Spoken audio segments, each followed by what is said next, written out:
Well, well, well. I didn't plan to make a video today, but however, I have to now because there's some big breaking news. This is nothing to do with managerial sackings or signings.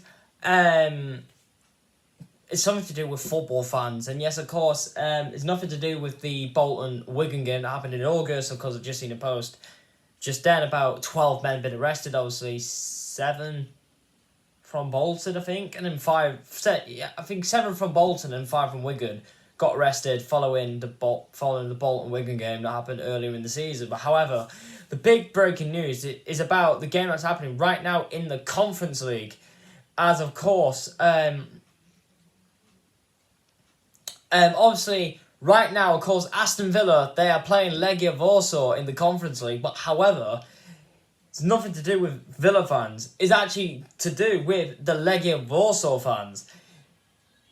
So basically, they've been denied entry to Villa Park, and yes, it is confusing. It is confusing, but however, I've got a statement from Birmingham Police, and they said this an hour ago. We're currently unable to allow away fans into Villa Park following disorder outside the stadium, which has seen missiles thrown at officers. 3 officers have already been injured, and a significant policing operation continues. Police avoid Witten Lane where possible. So that's where the Legia Warsaw fans are, and I think they're still outside Villa Park right now. By the time I'm recording this, I am not entirely sure, Of course, Legia Warsaw, obviously they released a statement themselves, but however, I will not read the Legia Warsaw statement out in this video as it's too long. I'll leave the link to it in the description. So basically, apparently, according to Zach, my mate, apparently Birmingham Council, I think, they've actually banned away fans from football fans from Poland going into the UK. Not into the UK, but going into England. Or going into Birmingham, say like if they're playing like Villa, Blues, something like that in Europe. But let's be honest, Blues will never be in Europe again. 2012 was probably their best time to be in Europe, despite them being in the Championship. But my thoughts on it, wow. To be honest with you, it's confusing. It really is, because I don't know what's actually happened.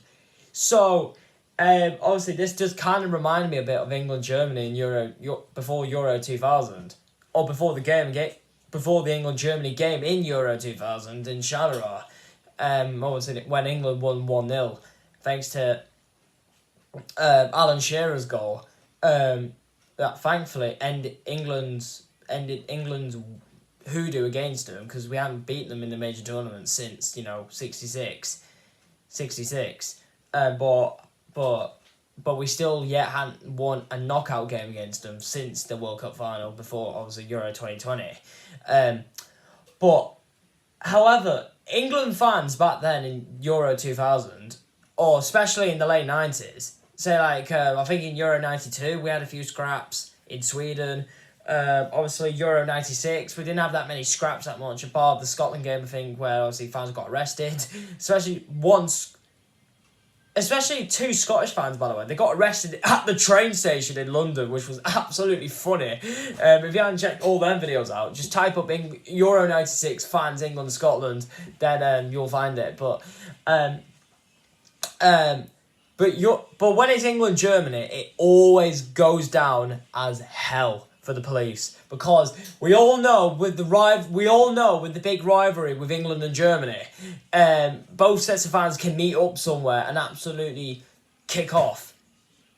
So basically, Villa fans weren't involved in it, but however, Legia Warsaw fans, they aren't happy with the policing and obviously with the ticketing stuff from Villa, from what Villa have done. I'm not sure, but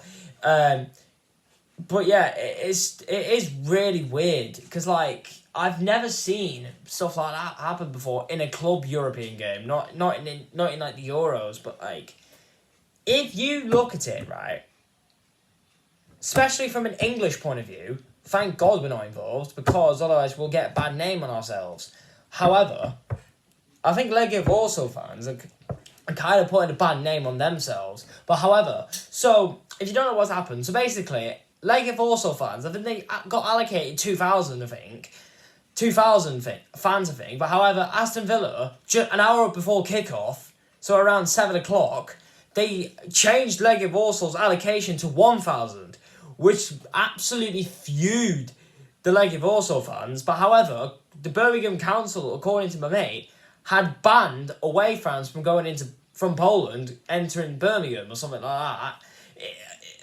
I don't know. But and obviously, Legia Warsaw fans are actually now being denied entry into the stadium, into Villa Park, which is absolutely mental to think. But I don't know. I can't support on what's going on because.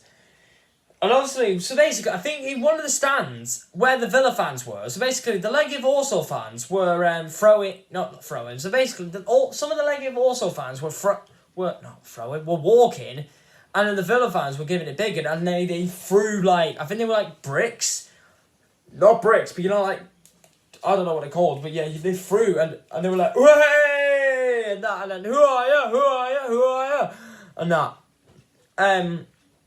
So basically, giving it the big un, right? However, apparently, there were 23 Legia Warsaw fans snuck into the home end, into the Villa end, but I think they got kicked out or something like that. Do you know what? But to be fair though, I do feel bad for the Legia Warsaw fans though. I have a bit of sympathy for them because imagine making a long trip from Poland to get to the UK, right? You've seen your team in European football and you get banned from visiting a club in England due to stupid counselling. You know what, right? It's just wrong. So I have sympathy. So I do have sympathy for Legia Warsaw and the fans for that matter. But however, I think what their statement said, apparently that the CEO or the president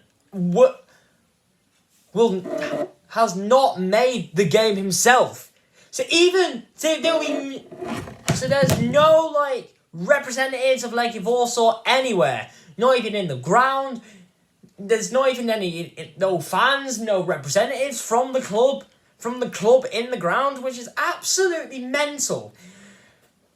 I wish something like that happened with England-Germany one day in Euro 2000. Well, it can't help. It can't be helped with that England-Germany because it always gets bad. It always gets bad, no matter where it is. Not even if they don't play each other. See, apparently, they even scrapped during France 98, even though we didn't even play Germany in France 98 at all.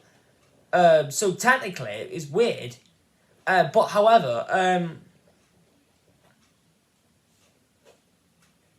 yeah, so the England-Germany game in Euro 2000, by the way, obviously was listed as high risk. So basically, high risk means it's going to be hooligantic. Especially, you should have seen the Belgian police in Charleroi that night. Obviously, it happened 24 years ago. But I still remember it well. Even though I wasn't alive in 2000, but I still watched the videos and I still remember it well.